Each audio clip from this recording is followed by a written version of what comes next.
हमारे बेसिकली दो ही टॉपिक्स रह गए हैं, एक तो चेंज इन डिमांड और दूसरा डिफरेंट टाइप ऑफ मार्केट्स, जैसे कि perfect competition, monopolistic, oligopoly, monopoly, डिओपोली, right. Change in demand, देखिए जी, डिमांड में चेंज दो तरह से आ सकते हैं। एक तो कहता है जी प्राइस का इफेक्ट हो सकता है कि भैया प्राइस कम हुआ तो डिमांड इंक्रीज हो गई, प्राइस ज़्यादा हुआ तो डिमांड कम हो गई, ठीक है। लेकिन यहाँ पर जो हमारा स्लोप है ना वो सेम रहता है। हमारा स्लोप क्या है, वो सेम रहता है। जैसे मान के चलिए आपके सामने ये चार्ट दिया हुआ है, इसे ध्यान से देखिएगा। कहता है जी प्राइस पहले ओरिजिनल ये था तो डिमांड हमारे पास ये थी, क्वांटिटी डिमांडेड। अगर प्राइस हमने कम कर दिया, मैं Q1 से इसे डिनोट कर रहा हूँ, हाँ P1 से, तो कहता है डिमांड हमारे पास ज़्यादा हो गई। प्राइस कम हुआ, डिमांड ज़्यादा हो गई। कहता है जी प्राइस ज़्यादा कर दिया P2, तो जी हमारे पास डिमांड कम हो गई, ठीक। लेकिन स्लोप एक ही है, ध्यान से देखिए। तो जब हमारे पास एक ही बैलून हो और उस बैलून में हवा ज़्यादा कर दो तो हम क्या कहेंगे कि बैलून बड़ा हो गया, राइट। और उस बैलून में हवा कम कर दो तो हम क्या कहेंगे, बैलून छोटा हो गया। पर बैलून तो एक ही है।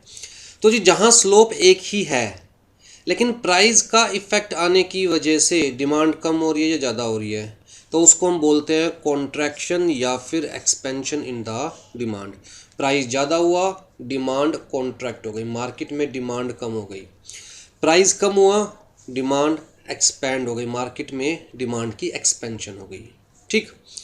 लेकिन अगर प्राइस का फैक्टर छोड़ दो, कुछ और फैक्टर कंसिडर करें, जैसे कि मान के चलिए कि इनकम बहुत ज़्यादा इंक्रीज़ हो गई कंज्यूमर्स की, या फिर टेस्ट चेंज हो गया कंज्यूमर्स का, कस्टम चेंज हो गया, तो वहाँ पर कहता है जी स्लोप ही चेंज हो जाता पूरा का पूरा। प्राइस सेम है लेकिन लोगों की खरीदने की कैपेसिटी इंक्रीज हो गई। जो लोग नहीं खरीद पाते थे अब वो भी खरीदने लग गए, न्यू कंज्यूमर्स मार्केट में एंटर कर रहे हैं। या फिर लोगों का टेस्ट चेंज हो गया, जिन लोगों को पहले प्रोडक्ट पसंद था अब पसंद नहीं आ रहा, तो जी प्राइस सेम है लेकिन डिमांड फिर भी कम हो गई। तो कहते हैं जहाँ प्राइस सेम है, सेम चल रहा है प्राइस, पहले हमारे पास ओरिजिनल क्वांटिटी डिमांडेड क्या थी, ये प्राइस तो यही है। कहता है अगर टेस्ट चेंज हो गया, अब कंज्यूमर को वो चीज़ पसंद नहीं आ रही है, मार्केट में कोई नई टेक्नोलॉजी आ गया, नया प्रोडक्ट हो गया, कंज्यूमर उसके ऊपर शिफ्ट हो गए हैं, तो चाहे प्राइस उतना ही है लेकिन फिर भी डिमांड क्या हो गई, कम हो गई। डिमांड क्या हो गई, कम हो गई, राइट, जबकि प्राइस सेम है। तो जी पूरा स्लोप ही चेंज हो गया। पहले हमारे पास स्लोप क्या था, कहता है ये ओरिजिनल स्लोप था, अब क्या हो गया, स्लोप ही चेंज हो गया।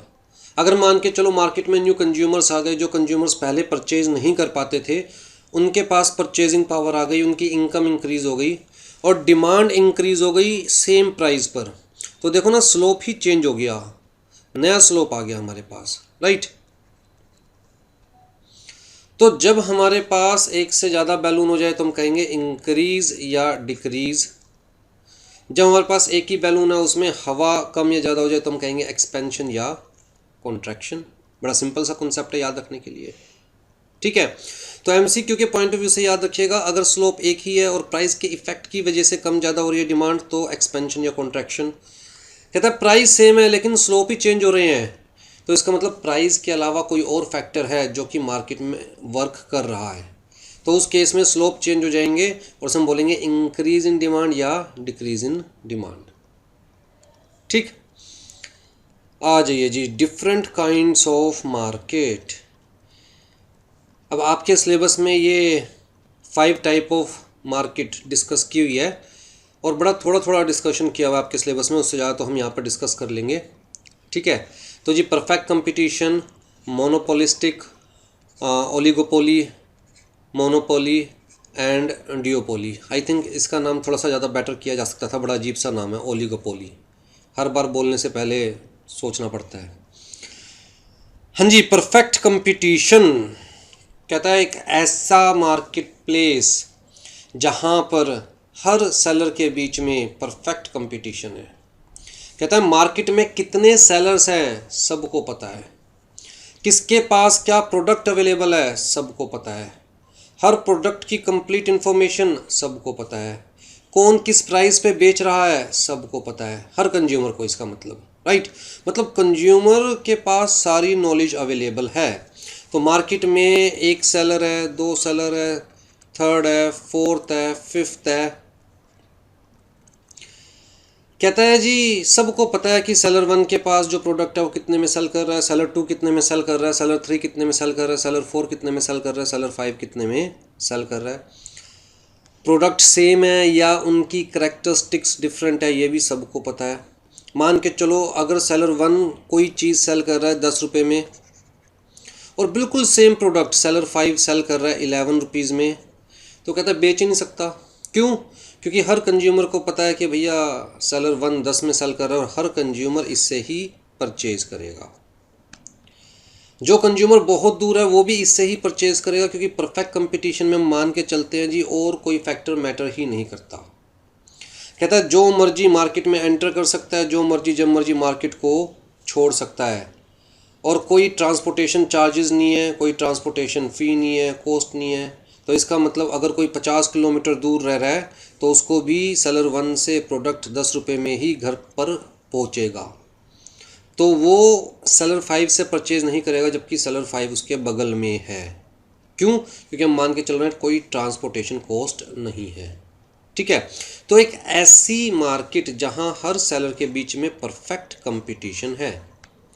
कहता नंबर ऑफ सेलर्स अनलिमिटेड हो सकते हैं। हमने कहा जी किसी तरह से कोई एंट्री पर रिस्ट्रिक्शन नहीं है, किसी तरह से कोई एग्जिट पर रिस्ट्रिक्शन नहीं है, जो मर्जी जब मर्जी मार्केट के अंदर एंटर कर सकता है बेचने के लिए सामान को, जब मर्जी मार्केट को छोड़ सकता है। ठीक है, तो perfect competition implies no rivalry among the firms. यहाँ पर ये क्यों लिखा हुआ है कोई राइवलरी नहीं है, जबकि हम तो वर्ड कह रहे हैं परफेक्ट कंपटीशन। कहता है कंपटीशन तो उनके बीच में होता है ना जहाँ पर कुछ चेंजेस हो। दो फर्म है, फर्म 1 फर्म 2, कहता है ये दोनों एडवर्टीजमेंट तो तब करेगी ना जब इनके पास कुछ अलग से देने के लिए हो। बड़ी सिंपल सी बात है, हम तो पहले ही मान के चल रहे हैं कि हर कंज्यूमर को दोनों फर्म्स के बारे में बिल्कुल सब कुछ पता है, तो एडवर्टीजमेंट करने का कोई सवाल ही पैदा नहीं होता, आपस में कंपटीशन करने का कोई सवाल ही पैदा नहीं होता। ये भी भैया अपनी दुकान पे चुपचाप बैठा रहेगा, ये भी अपनी दुकान पे चुपचाप बैठा रहेगा, और जिस कंज्यूमर को जिसके पास जाना होगा कंज्यूमर खुद इस चीज़ को चूज़ करेगा। तो कायदे से दोनों के बीच में कोई दुश्मनी नहीं, कोई राइवलरी नहीं, right. This is perfect competition, जहाँ एक्चुअल में कोई कंपटीशन है ही नहीं। A market structure where there is a perfect degree of competition and a single price prevails। क्योंकि अगर कोई चीज़ 10 में मिल रही है तो बेटा 10 से ऊपर कोई नहीं परचेज़ करने वाला, क्योंकि हम मान के चल रहे हैं सारे कंज्यूमर्स को सब रेट, सब प्रोडक्ट, सब चीज़ों के बारे में पता है और कोई ट्रांसपोर्टेशन कॉस्ट नहीं है। तो एक ही प्राइस प्रिवेल करेगा। अगर दूसरा बंदा 11 की बेचने की कोशिश करेगा तो उसका एक सिंगल प्रोडक्ट भी नहीं बिकेगा। दूसरी चीज़ हम मान के चल रहे हैं, कहता है जितना मर्जी परचेज़ करो 10 रुपये में, कभी सामान ख़त्म नहीं होगा। ये मान के चल रहे हैं, अजम्पशन है हमारी, राइट। कहता है जी buyer and seller are price taker, दोनों ही प्राइस टेकर है, बायर भी और सेलर भी। तो मतलब कुल मिलाकर एक सप्लाई एंड डिमांड चार्ट बनाया जाएगा और ये जो पॉइंट आएगा this is the equilibrium point, और इस पॉइंट पर ही बायर बाय कर सकता है, सेलर सेल कर सकता है। इससे ना ऊपर कोई जा सकता ना नीचे कोई जा सकता, both are price taker. Demand and supply is perfectly elastic. Perfectly elastic का मतलब अगर कोई 10 रुपये 5 पैसे का भी बेचने की कोशिश करेगा तो उसकी सप्लाई जीरो हो जाएगी, उसके लिए डिमांड जीरो हो जाएगी। और कोई 1 पैसा कम में बेचने की कोशिश करेगा, कहता है जी 9 रुपीज़ 99 पैसे में बेचने की कोशिश करेगा तो सारे लोग उसके पास भाग जाएंगे। इसका मतलब प्राइस में हल्का सा भी चेंज आएगा तो डिमांड में अनलिमिटेड चेंज आ जाएगा, राइट। तो demand and supply is perfectly elastic. A firm can only decide to alter the quantity of its output without changing the price of the product. तो जी सेलर के पास बस एक ही ऑप्शन है कि वो कितना बनाना चाहता है, कितना नहीं बनाना चाहता, कितना बेचना चाहता है, कितना नहीं बेचना चाहता, सिर्फ ये डिसाइड कर सकता है सेलर, उसके अलावा प्राइस डिसाइड नहीं कर सकता। कहता प्राइस कौन डिसाइड करेगा? Market force, demand and supply curve. तो जी क्या क्या मेन फीचर्स हो गए? कहता है होमोजीनियस, एंड अनडिफ्रेंशिएटेड प्रोडक्ट्स। मान के चलेंगे जितनी भी फर्म्स मार्केट के अंदर है सब सेम तरह का सामान बेच रही है, सबकी कैरेक्टरिस्टिक सेम है सामान की, प्रोडक्ट की, राइट। तो बायर को कोई फ़र्क नहीं पड़ेगा ए से ले या बी से ले या सी से ले, बायर को पता है मैं किसी से भी लूँगा सेम प्रोडक्ट मिलना है, सेम प्राइस पर मिलना है, ठीक है जी। To the buyer the product supplied by one firm is the perfect substitute of that supplied by the another. कोई फ़र्क नहीं पड़ रहा किससे ले रहा है buyer. Large number of sellers, कहता है no individual firm can influence the total supply of the industry, क्योंकि डिमांड हम मान के चल रहे हैं अनलिमिटेड है, आप कितना भी प्रोड्यूस कर लो सब बिक जाएगा। तो you can not influence any buyer, you can not influence the market, ठीक है। आप कम बेच रहे हो ज़्यादा बेच रहे हो, मार्केट पे कोई असर नहीं पड़ने वाला। No firm can alter the price of the product, every firm in the industry is the price taker, जो मार्केट प्राइस चल रहा है भैया उसी पे बेचना पड़ेगा। A firm can sell any quantity of its own product at the going price, demand for the product is perfectly elastic. और जी लार्ज नंबर ऑफ बायर्स, कहते हैं बहुत सारे बायर्स मार्केट में अवेलेबल है। Competition between the buyers for available supply, any single buyer cannot affect the total demand in the market, any single buyer cannot affect the price of the product, every individual buyer is a price taker, supply for the product is perfectly elastic, ठीक है। अगर buyer एक पैसे कम में खरीदना चाहेगा तो सामने वाला कहेगा मुझे नहीं बेचना, क्योंकि मार्केट में जितना मर्जी प्रोडक्ट बेच लो जो भी मार्केट प्राइस है उस पर, तो मैं एक पैसे कम पे क्यों बेचूंगा, ठीक। Full knowledge of the market, मान के हम चल रहे हैं कि भैया हर किसी को मार्केट की कंप्लीट नॉलेज है। इकोनॉमिक रैशनैलिटी, ये बहुत इंपॉर्टेंट पॉइंट है। कहता है चाहे सप्लायर हो चाहे बायर हो, दिल से नहीं सोचने वाला कोई भी। कहता है ना रिश्तेदारी की शर्म करेगा, ना यारी दोस्ती की शर्म करेगा, ना जान पहचान की शर्म करेगा, ना जाम की शर्म करेगा, ना पानी रोटी की शर्म करेगा। हर इंसान सिर्फ अपने प्रॉफिट के बारे में सोचेगा। तो ऐसा नहीं है कि जान पहचान वाले से सस्ता मिल जाएगा या किसी जान पहचान वाले को महंगा बेच सकते हैं। हर कोई सिर्फ और सिर्फ इकोनॉमिक रैशनैलिटी से अपना इंटरेस्ट देखेगा, कुल मिलाकर कहाँ फ़ायदा है वहीं जाएगा हर कोई, दिल से कोई नहीं सोचेगा। नो इनडायरेक्ट कॉस्ट, जैसे कि हमने कहा no transportation cost, no transaction cost, no advertisement cost, free entry and free exit, ठीक है। तो ये था हमारा परफेक्ट कंपटीशन। अब जी बात आती है मोनोपोली। देखिए एक तो हो गया परफेक्ट कंपटीशन, जहाँ हम कह रहे हैं अनलिमिटेड बायर्स हैं, अनलिमिटेड सेलर्स है, कोई मार्केट में एंटर करने की रिस्ट्रिक्शन नहीं है, कोई मार्केट छोड़ने की रिस्ट्रिक्शन नहीं है। एक ये तो हो गया एक्सट्रीम, एक एक्सट्रीम हो गया परफेक्ट कंपटीशन। दूसरा एक्सट्रीम क्या है, मोनोपोली, जहाँ एक ही बायर है, वर्चुअली एक ही सेलर है, बायर कह गया वर्चुअली एक ही सेलर है, राइट। तो ये केस आज के टाइम में कहाँ रह गया, कहता है जी जब गवर्नमेंट के पास कोई पर्टिकुलर सेक्टर, कोई पर्टिकुलर इंडस्ट्री, कोई पर्टिकुलर प्रोडक्ट रिजर्व हो और गवर्नमेंट कहती है जी कोई और इसमें डील नहीं कर सकता, जनरली वही केस रह गया। या गवर्नमेंट स्पेसिफिकली किसी को लाइसेंस दे किसी पर्टिकुलर प्रोडक्ट के लिए, किसी पर्टिकुलर सर्विस के लिए। तो मोनोपोली आज की डेट में देखा जाए तो पॉसिबल नहीं है, एटलीस्ट इंडिया में, जब तक गवर्नमेंट ही किसी न किसी चीज़ के लिए लॉ ना बना दे कि भैया ये चीज़ सिर्फ और सिर्फ गवर्नमेंट ही सेल कर सकती है या प्रोड्यूस कर सकती है, या ये चीज़ सिर्फ वही प्रोड्यूस कर सकता है या सेल कर सकता है जिसको गवर्नमेंट लाइसेंस देगी, ठीक है। अब जी मोनोपोली का केस क्या है, कहता है सिंगल सेलर, सिंगल फर्म है जी इंडस्ट्री के अंदर, एक ही फर्म है, एक ही सेलर है, राइट। तो सिंगल फर्म सिंगल सेलर कह सकते हैं। नो क्लोज सब्सटीट्यूट, क्योंकि एक ही बंदा बना रहा है तो कोई सब्सटीट्यूट भी नहीं मान के चल रहे हम। New firm can not enter the industry due to legal and other hurdles. Monopolist is free to fix the price of his choice.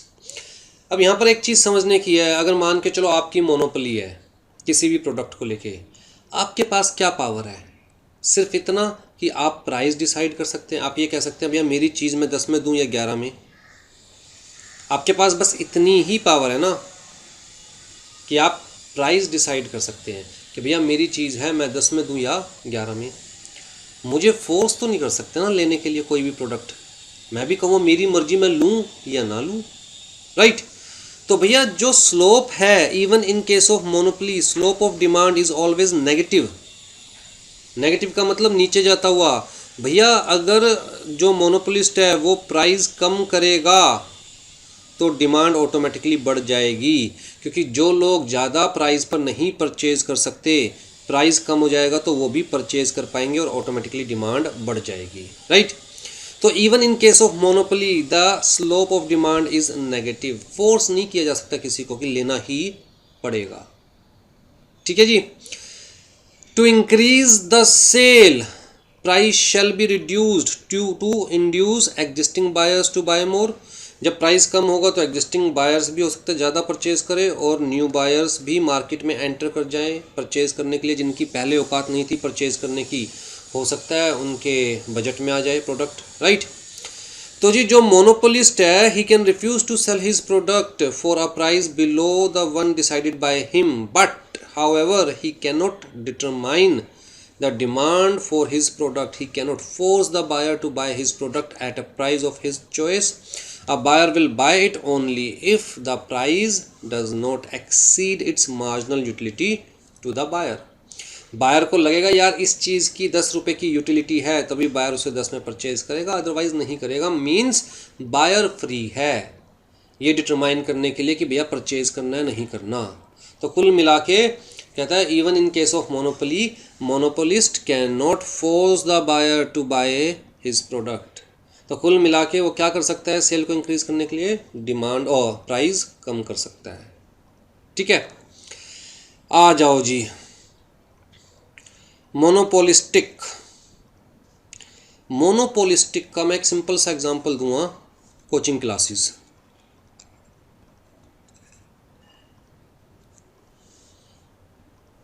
Monopolistic अगर मैं इंडस्ट्री की बात करूं तो कोचिंग क्लासेस इंडस्ट्री जो है वो बेस्ट एग्जांपल है। कहता है जहां पर हर कोचिंग क्लास अपने लेवल पर स्पेशलाइज्ड है, वो कहते हैं जी हम ऐसे पढ़ाते हैं, हम तो ये सर्विसेज देते हैं, हम तो स्टूडेंट का ऐसे ख्याल रखते हैं, हमारी तो ये फैसिलिटीज़ है, हमारी तो आर्ट ऑफ टीचिंग है। मतलब कुल मिला के उनको बताने के लिए, उनके पास बताने के लिए बहुत सारी सर्विसेज होती है, राइट। तो हर कोचिंग क्लास के अपने प्राइस होते हैं, अपनी सर्विसेज होती है, अपने उनके पॉजिटिव्स होते हैं, अपने नेगेटिव्स होते हैं उनके, राइट। तो है तो बहुत सारे कोचिंग क्लासेस, बट कहता है हर कोचिंग क्लास की कुछ ना कुछ अपनी स्पेशलाइजेशन है, कुछ ना कुछ अपनी एक्सपर्टाइज है, ठीक। कहीं पर कंपनी लॉ अच्छा पढ़ाया जाता है, कहीं पर टैक्स लॉ अच्छा पढ़ाया जाता है, कहीं पर मेरे जैसे लोग हैं जो सारे सब्जेक्ट्स खुद ही पढ़ाते हैं, ठीक है। तो जी मेन फीचर क्या कहता है, लार्ज नंबर ऑफ सेलर्स, हम ये नहीं कह सकते अनलिमिटेड, लेकिन large number of sellers and large number of buyers. तो भैया कोचिंग क्लासेस भी बहुत सारी है, बायर्स भी बहुत सारे हैं, right. The demand and supply condition of these sellers are interdependent. कहता है demand and supply conditions of sellers are interdependent, एक दूसरे के ऊपर निर्भर करती है, ठीक। Demand curve for the product of individual seller is downward sloping. जैसे जैसे प्राइस कम करेगा कोई भी, उसके पास स्टूडेंट्स ज़्यादा आने शुरू हो जाएंगे। कोचिंग क्लासेस का एग्जांपल लेके चल रहे हैं ना हम। तो कुल मिला के यहाँ पर भी डिमांड कर्व जो है वो नेगेटिव ही होता है, डाउनवर्ड स्लोपिंग ही होता है, but demand is not perfectly elastic due to large number of buyers. कहता है डिमांड परफेक्टली इलास्टिक नहीं है। अब अगेन आपको मान के चलिए कि मुझसे ही पढ़ना है। अब यहाँ पर मुझसे ही पढ़ने वाला कंसेप्ट बढ़ा जाता है कि जी एक्स से ही पढ़ना है, वाई से ही पढ़ना है, अनुराग सर से ही पढ़ना है। तो चाहे प्राइस 100 200 500 रुपये ज़्यादा भी हो, कोई फ़र्क नहीं पड़ता यार, सेटिस्फेक्शन वही मिलेगी। तो परफेक्टली इलास्टिक नहीं होता। ऐसा नहीं है कि अगर मैं प्राइस थोड़ा सा ज़्यादा कर दूंगा तो सारे ही मेरे स्टूडेंट्स भाग जाएंगे, और ऐसा भी नहीं है कि मैं प्राइस थोड़ा सा कम कर दूंगा तो बाकी सबके स्टूडेंट्स भी मेरे पास आ जाएंगे, राइट। थोड़ा सा फ़र्क जरूर पड़ेगा, इलास्टिक ज़रूर होता है। प्राइस कम होने की वजह से डेफिनेटली ज़्यादा स्टूडेंट्स परचेज करेंगे मेरी वीडियोस, प्राइस ज़्यादा होने की वजह से कम स्टूडेंट्स परचेज करेंगे। बट ऐसा नहीं है कि मैं अगर 1000 रुपये इंक्रीज़ कर दूँगा एक लेवल पर तो सारे स्टूडेंट्स ही छोड़ के भाग जाएंगे, right. Each seller produce a differentiated product. कहता है डिफरेंट प्रोडक्ट नहीं प्रोड्यूस कर रहा, पढ़ा तो सारे वही रहे हैं। अगर CS एग्जीक्यूटिव एंट्रेंस टेस्ट की बात करूं तो पढ़ा तो वही रहे हैं। अब जी दीप ज्ञान है, हम लोग फ्री में पढ़ा रहे हैं। ये वाला जो पेड सेल कर रहा है CS एग्जीक्यूटिव एंट्रेंस टेस्ट की वीडियोस, कोई 6000 में भी सेल कर रहा है, कोई ऐसा भी है, कल मैंने देखा, जो 15,000 रुपये में सेल कर रहा है। अब 15,000 रुपये कॉस्ट रखी हुई है तो कुछ ना कुछ स्टूडेंट्स तो परचेज कर ही रहे होंगे जो उन्होंने कॉस्ट रखी हुई है 15,000 रुपये, राइट। तो कुछ ना यहाँ पर क्या होता है कि भैया हर सेलर एक डिफ्रेंशिएटेड प्रोडक्ट सेल करता है और हर सेलर कहेगा भैया हमारी वीडियोस बेस्ट हैं, हमारे टीचर्स बेस्ट है, हमारी सर्विसेज बेस्ट है। मतलब है तो वही CS एग्जेक्टिव एंट्रेंस टेस्ट की कोचिंग, लेकिन वो कुछ ना कुछ डिफरेंस क्रिएट करने की कोशिश करेगा सेलर अपने प्रोडक्ट में और बाकियों के प्रोडक्ट में, right. Difference may be of the quality और may be of trademark, brand name, colour और पैकिंग, किसी भी फॉर्म में हो सकता है डिफरेंस, ठीक है। अब जैसे मास्क है, मास्क A भी सेल कर रहा है, मास्क B भी सेल कर रहा है, मास्क C भी सेल कर रहा है। A जो है वो प्लेन मास्क सेल कर रहा है, B ने नया कंसेप्ट इंट्रोड्यूस किया, भैया कलरफुल मास्क बना के सेल करने शुरू कर दिए। C ने एक और नया कंसेप्ट इंट्रोड्यूस किया, वह हाफ फेस वाले मास्क, मतलब प्रिंट, हाफ फेस का प्रिंट बनाकर मास्क सेल करने शुरू कर दिए। है तो मास्क ही, लेकिन वो कह सकता है यार मेरा अलग है, कुछ डिफरेंट है, ठीक है। Each seller is a monopolist, her seller कहेगा भैया मेरा प्रोडक्ट बिल्कुल अलग है, जो मैं दे रहा हूँ मार्केट में और कोई नहीं दे रहा है। हम भी बोलते हैं जो हम दे रहे हैं, जैसे हम कहते हैं भैया हम बिल्कुल फ्री क्लासेस दे रहे हैं मार्केट में और कोई नहीं दे रहा है, ठीक है। CS एग्जेक्टिव एंट्रेंस टेस्ट की बिल्कुल फ्री क्लासेस दे रहे हैं मार्केट में और कोई नहीं दे रहा है। तो हर सेलर अपना प्रोडक्ट बिल्कुल अलग से शो करता है। प्रोडक्ट डिफ्रेंशिएशन मे और मे नॉट बी रियल, हो सकता है रियल है डिफ्रेंशिएशन, हो सकता है रियल नहीं है, सिर्फ सामने वाले की आंखों में धूल झोंकी जा रही है। It helps firm to tell the buyers that combination of product quality and the price offered by it is better to the similar combination offered by its competing firm. तो जी यही बताने जा रहे हैं स्टूडेंट्स को कि भैया जो हम दे रहे हैं, मान लिया यार सामने वाले का 1,000 रुपये सस्ता है, पर हमारी देखना क्वालिटी कितनी बढ़िया है और हमारे टीचर्स कितने नेम्ड हैं, फलाना है ढिमका है, कि जो हम दे रहे हैं ना हमारी सर्विसेज की कम्बिनेशन देख, वो सामने वाला थोड़ी ना दे रहा है, इसलिए हमारी थोड़ी सी महंगी है, सामने वाले की थोड़ी सी सस्ती है, बट हमारी ज़्यादा अच्छी है, right. Under monopolistic market firm is not a price taker, firm अपने प्राइस खुद डिसाइड करती है। It can sell more at less price, it may increase price without losing its all customers. हमने कहा ना परफेक्टली इलास्टिक नहीं होता इस केस के अंदर। Thus the demand curve of each firm in the monopolistic competition corresponds to that for the industry as a whole, with the difference that it is comparatively more elastic. तो कुल मिलाकर हर firm की जो demand curve है वो different हो सकता है। कहता है मान के चलो एक फर्म अपने आप में एक इंडस्ट्री है, एक कोचिंग क्लास अपने आप में पूरी इंडस्ट्री है कोचिंग की, उसके अपने फैक्टर्स हैं, अपने प्रोडक्ट्स हैं, अपनी सर्विसेज हैं, अपने ऑफर्स हैं, तो उसका डिमांड कर्व डिफरेंट हो सकता है, दूसरी कोचिंग क्लास का डिमांड कर्व डिफरेंट हो सकता है, राइट। तो थोड़ा सा इलास्टिक तो होता है, नो डाउट। अगर बहुत ज़्यादा महंगा कर देंगे तो काफ़ी सारे स्टूडेंट्स नहीं अफोर्ड कर पाएंगे, वो दूसरों की वीडियोज़ लेंगे, लेकिन ऐसा नहीं है कि सारे स्टूडेंट्स भाग जाएंगे, ठीक है। Buyers compare price with quality, which creates intense competition between the suppliers for a share in the market. If it is not possible to determine the average revenue curve of the industry as a whole due to differentiated product, in fact it is difficult to even define the industry.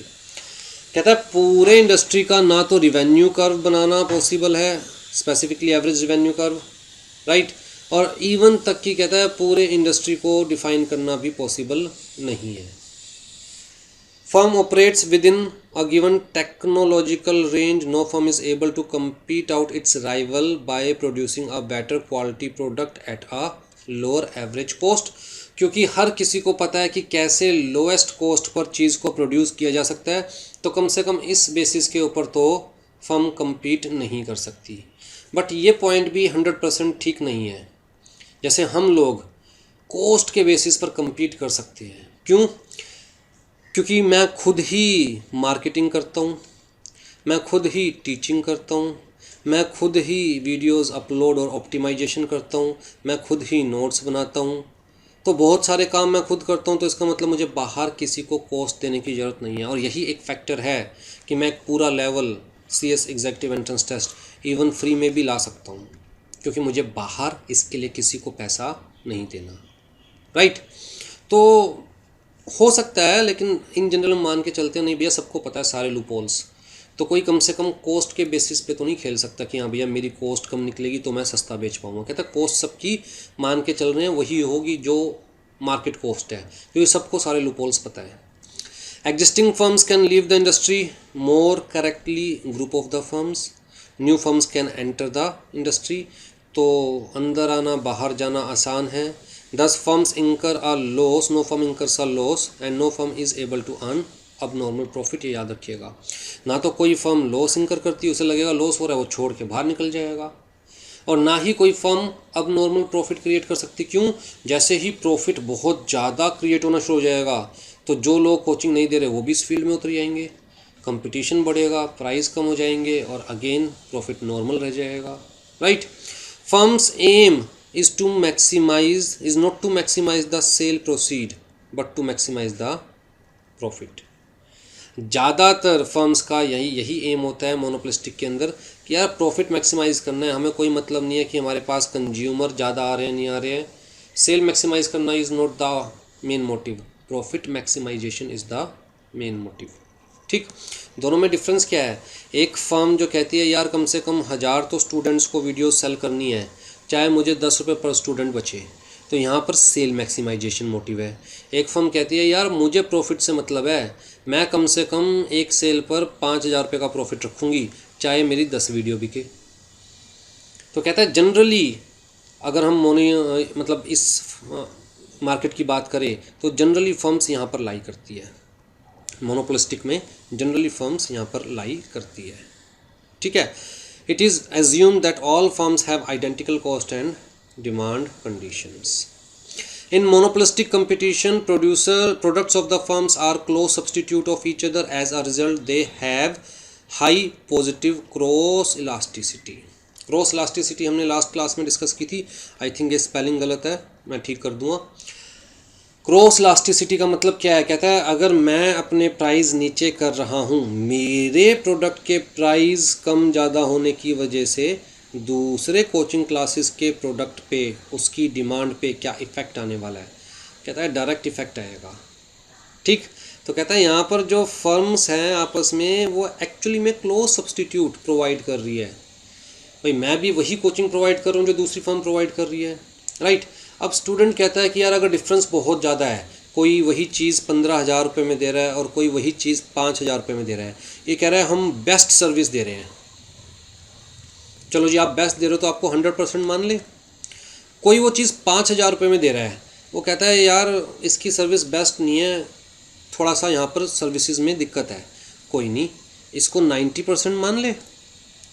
अब जो समझदार student हो वो क्या कहेगा कि चल 100% ना सही 90% तो मिलेगा, पर रेट का डिफरेंस देखना 1/3 हो गया, 1/3 में 90% तो मिलेगा और 90% मिल जाएगा तो भैया कम से कम 60% मार्क्स तो ले ही आऊँगा।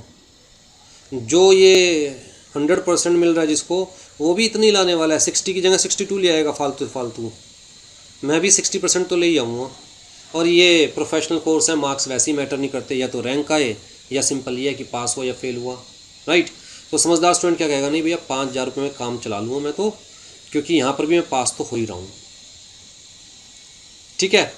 तो कहता है एक फर्म के प्राइस का दूसरी फर्म की डिमांड पर बहुत डायरेक्ट इफेक्ट आएगा, पॉजिटिव इफेक्ट आएगा, positive cross elasticity. Differentiated product leads to selling expense like marketing expense, showroom expense. अब जब हम बता रहे हैं कि भैया हमारे अलग अलग टाइप के प्रोडक्ट्स हैं, हम अलग अलग सर्विसेज दे रहे हैं, तो ये सारे एक्सपेंस तो करने पड़ेंगे ना बताने के लिए लोगों को। एडवर्टीज़मेंट भी करनी पड़ेगी, अच्छी सी दुकान भी खोल के बैठनी पड़ेगी, बड़ा सा कोचिंग इंस्टीट्यूट जहाँ पर अच्छी अच्छी रिसेप्शनिस्ट बैठी होगी, शीशे का इंफ्रास्ट्रक्चर होगा, पेरेंट्स आएंगे दिखाएंगे देखो जी आपका बच्चा कोचिंग इंस्टीट्यूट में नहीं आ रहा है, 5 स्टार होटल में आ रहा है। तो आप ये मत सोचिए सिर्फ कोचिंग इंस्टीट्यूट के नाम के पैसे दे रहे हैं, ये 5 स्टार फैसिलिटी जो हम देंगे आपके बच्चों को, उसके नाम के भी तो पैसे आपसे ही लेंगे, राइट। तो डिस्काउंट है, इंसेंटिव है, वो सारी चीज़ें चलती रहती है इस मार्केट के अंदर। सेलिंग एक्सपेंस क्रिएट डिमांड, जब खर्चा करेंगे, एडवर्टाइज करेंगे, अच्छी अच्छी चीज़ें दिखाएंगे, तभी तो हमारी डिमांड क्रिएट होगी मार्केट के अंदर। Try to shift demand curve to right. Right, पहले डिमांड क्या थी ये, अब इसको शिफ्ट कर रहे हैं राइट की तरफ। पहले डिमांड क्या थी ये, अब हम क्या कर रहे हैं, डिमांड उसी प्राइस पर इंक्रीज़। कैसे? सेलिंग एक्सपेंस बढ़ाकर, मार्केटिंग करके, एडवर्टीजमेंट करके, right. May be informative, may be educative for spreading knowledge of the product in the market. कहता है selling expense neutralize the impact of rival firms. भैया सामने वाला एडवर्टीजमेंट कर रहा है 1,000 रुपये की, तो मैं भी कर लूँगा 1,000 रुपये की। तो जैसे उसकी लोग प्रोडक्ट को देखेंगे वैसे मेरे प्रोडक्ट को भी देखेंगे। तो सामने वाले का क्या हो गया, जो भी इफेक्ट्स थे न्यूट्रलाइज कर दिया मैंने, right. Impact of selling expense on demand for an item follow the law of variable proportion. अब ये चीज़ ना आपको एक्चुअली में सिलेबस में है नहीं, तो मैं फ़िलहाल ये चीज़ आपकी काट रहा हूँ। ये चीज़ मैं आपको नोट्स में जब दूंगा तो काट के दूंगा, क्योंकि इसको समझाने के लिए अलग से आधा घंटा निकालना पड़ेगा, और जब आपके सिलेबस में है ही नहीं तो आप माइंड पर इतना बर्डन क्यों लेंगे। ठीक है, वैसे आपने जो लोग कॉमर्स साइड से उन्हें लॉ ऑफ वेरिएबल प्रोपोर्शन पता होगा, राइट। बट ठीक है, मैं बाकी स्टूडेंट्स के ऊपर ये बर्डन नहीं डाल रहा हूँ। वैसे ही मैंने आपके अगर स्टडी मैट को देखोगे तो बहुत ज़्यादा आपको बता दिया है।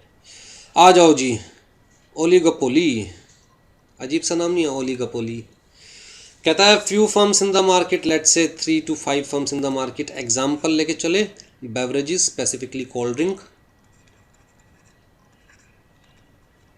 गिने चुने नाम है हमारे पास, कोक है, पेप्सी है, फेंटा है, थम्स अप है, गिने चुने 5, 7, 8, 10 नाम मान लो मैक्सिमम से मैक्सिमम, जो कि एक्चुअल में मार्केट में एग्जिस्ट करते हैं। लोकल लेवल पर हाँ चलती रहती है कोई कोई छोटी छोटी, बट उनको हम कंसिडर ही नहीं करते, राइट। तो कहता है few sellers in the market but large number of buyers. ठीक, firms either compete with each other, या तो एक दूसरे से कम्पीट करेगी, और जब कम्पीट करना मुश्किल हो जाएगा तो एक दूसरे के साथ कोलैबोरेट कर लेगी। चल यार मिलजुल के काम करते हैं, तेरा भी प्रोडक्ट 10 रुपये का, मेरा भी 10 रुपये का, दोनों मिल जाएं और 12 रुपये कर दे, तुझे भी बेनिफिट मुझे भी बेनिफिट, 2 रुपये एक्स्ट्रा का। कंज्यूमर के पास कोई ऑप्शन नहीं है, जब तू भी 12 रुपये कर देगा मैं भी 12 रुपये कर दूंगा, तो कंज्यूमर को 12 में परचेज़ करना पड़ेगा। ठीक है, दूसरा एग्जाम्पल, जैसे कि हमारे पास इंटरनेट नेटवर्क है, या हम जिसे कह सकते हैं टेलीकॉम नेटवर्क। एक फर्म रेट बढ़ाती है, दूसरा अपने आप बढ़ा देती है, क्योंकि उसे पता है कंज्यूमर के पास कोई ऑप्शन नहीं है। हम 4-5 गिनी चुनी फर्म है, कंज्यूमर को हमसे ही परचेज़ करना पड़ेगा, फिर मैं क्यों सस्ते में बेचूँ, right. Firm set market price and consumers are only price taker. Consumers are only price taker, consumer चाहकर भी कुछ नहीं कर सकते। It is difficult for new firms to establish themselves. Enter करने की बात नहीं कर रहा मैं कि एंटर ही नहीं कर सकती न्यू फर्म, मैं कह रहा हूँ एंटर करने के बाद एस्टेब्लिश करना बड़ा मुश्किल हो जाएगा। जैसे अगर आज की डेट में चाहे कि नेशनल लेवल पर कोई कोल्ड ड्रिंक का ब्रांड एस्टेब्लिश करे नया, पॉसिबल ही नहीं है। बहुत ज़्यादा, पहले बात तो फंड्स लगेंगे, फिर बहुत मार्केटिंग होती है, बहुत टाइम लगता है मार्केट शेयर एक्वायर करने में। ठीक, इसी तरह कोई नई टेलीकॉम कंपनी मार्केट में आए, सोचे कि मैं एस्टेब्लिश करूँ, बड़ा मुश्किल हो जाता है। जैसे जियो जब मार्केट में आई, तो जी जियो ने कितने टाइम तक फ्री में सर्विसेज प्रोवाइड करी अपने आप को एस्टेब्लिश करने के लिए, तो पीछे इतना बैकअप, इतना फंड्स भी तो चाहिए ना उस चीज़ के लिए। तो कहता है very difficult for new firms to establish themselves. ठीक, ड्यूओपोली, ड्यूओपोली भी क्या है, ओलिगोपोली का ही एग्जांपल है एक तरह से। बस फ़र्क इतना है कि यहाँ पर हम सिर्फ 2 ही फर्म्स मान के चलने की, मार्केट में कितनी फर्म्स है, सिर्फ 2 ही फर्म्स है। अब एग्जांपल के तौर पे अगर देखा जाए तो एक हमारे पास मैगी, और दूसरा हमारे पास एक और है ना वो Yippee noodles, Yippee noodles, right. Mainly market में 2 ही है ना, या तो मैगी या यिप्पी नूडल्स। अब और तो छोटे मोटे हैं मार्केट में एग्जिस्ट करते हैं, लेकिन मार्केट जो मेनली एक्वायर की है 2 ने ही एक्वायर की हुई है। ठीक, तो ओनली 2 सेलर्स मतलब firms in the market, few other firms exist with virtually no market share, large number of buyers, firms set the market price and consumers are only price takers. It is difficult for the new firms to establish themselves. ठीक है जी, लो जी आपका ये chapter complete हो गया। Economics का first chapter आपकी book से भी दिखा दूं क्या हमने सारे टॉपिक्स कर लिए। ये सबसे नीचे से स्टार्ट करते हैं जी फर्स्ट चैप्टर के।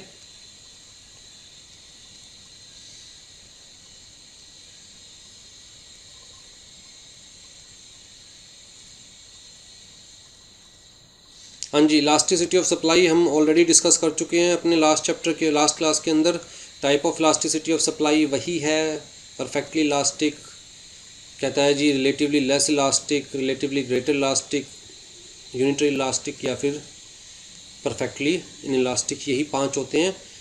तो ये चीज़ें मैं आपको समझा चुका हूँ, ये भी चीज़ें मैं आपको लास्ट क्लास में समझा चुका हूँ, factors influencing the elasticity of supply. उसके अलावा जी मार्केट की बात करें तो आपकी बुक में थोड़ा थोड़ा दिया हुआ है, जिस तरह ये थोड़ा सा परफेक्ट कंपटीशन के बारे में दिया हुआ है, थोड़ा सा मोनोपोलिस्टिक, थोड़ा सा ओलिगोपोली के बारे में दिया हुआ है, थोड़ा सा मोनोपोली, थोड़ा सा डियोपोली, इससे ज़्यादा ही मैं आपको समझा चुका हूँ। फिर जी contraction, expansion of demand, increase decrease of demand, ये भी मैं आपको समझा चुका हूँ। उसके अलावा ग्रोस इलास्टिसिटी ऑफ डिमांड के बारे में इन्होंने भी सिंपल एक फॉर्मूला ही दिया हुआ और कुछ नहीं दिया हुआ, तो वो चीज़ मैं आपको बता चुका हूँ। Type of income elasticity of demand भी आपको पता ही है, इनकम इलास्टिसिटी ऑफ डिमांड हो गया हमारा। लो जी, आपका सारा चैप्टर हो गया है, फर्स्ट चैप्टर थोरोली हो गया है, मतलब जो हम लोगों ने किया मुझे नहीं लगता कि उसके बाहर से पूछा जा सकता है फर्स्ट चैप्टर में से, ठीक है। अब हम लोग स्टार्ट करेंगे फर्स्ट चैप्टर के बाद, मैं एक बार स्टार्ट करूँगा directly 8th chapter which is की गवर्नमेंट इंस्टीट्यूशंस, क्योंकि यहाँ पर ना बहुत सारी गवर्नमेंट इंस्टीट्यूशंस के बारे में बताया हुआ है, जैसे कि NCLT के बारे में बताया हुआ है, ये देखिए NCLT के बारे में बताया हुआ है, IBBI के बारे में बताया हुआ है, बहुत सारी गवर्नमेंट इंस्टीट्यूशंस के बारे में, बहुत सारी रेगुलेटरी अथॉरिटीज़ के बारे में बताया हुआ है, SEBI के बारे में, RBI के बारे में, सबके बारे में इन्होंने बताया हुआ है। स्टॉक एक्सचेंज क्या होता है, फिर मिनिस्ट्री ऑफ कॉर्पोरेट अफेयर्स के बारे में बताया हुआ है, राइट। गवर्नमेंट की कुछ पॉलिसीज़ है, जैसे नीति आयोग के बारे में बताया हुआ है, सारथी के बारे में बताया हुआ है, साथ के बारे में बताया हुआ है।